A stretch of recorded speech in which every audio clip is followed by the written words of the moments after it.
how to lock steering wheel. You're here. How to lock it? You press this button here. First you turn, come from the other side.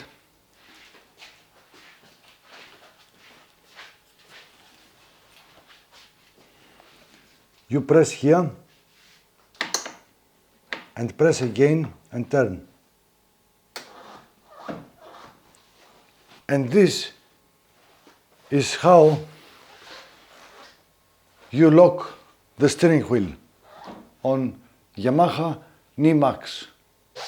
To unlock, you press again, one inside, and then press and turn.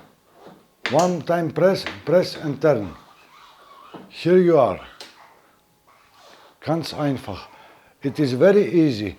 Make sure you have this remote control in your pocket. Otherwise, you cannot unlock it.